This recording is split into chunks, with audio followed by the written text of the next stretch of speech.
someone find us some clothes? Use the curtains if you must, but clothes this enormous girl. My name's Colleen Atwood, and I'm the costume designer for Alice in Wonderland.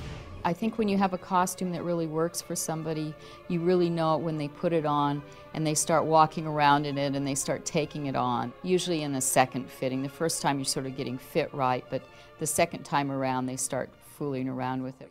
This is Johnny Depp's Mad Hatter costume.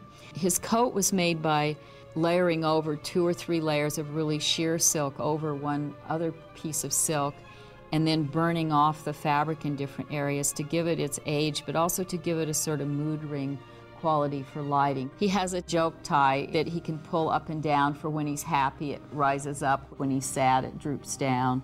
He has a set of his scissors here. He has little bits of ribbon that could pull together to make a hat at the last minute. We figured the Hatter had some spare time, and when he's sitting there waiting for Alice to come to tea, he did a little embroidery on his pants. He kind of lost his socks so they don't match. His waistcoat is tailored out of tiny little pieces of fabric that were cut and sewn over and remended, and all the buttons are different because he's a little bit like a magpie and just picks up things he sees and magically turns them into other things.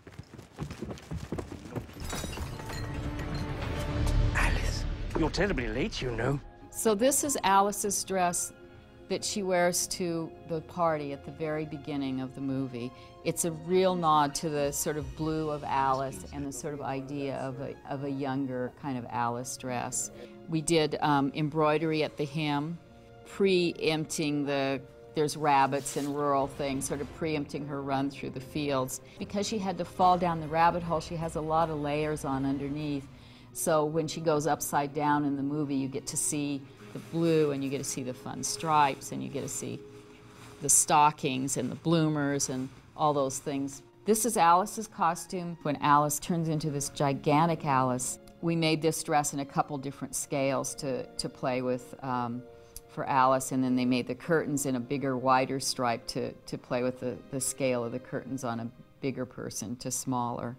So this is the sketch for this costume. It's an early version of it, and it's close, but not exactly that.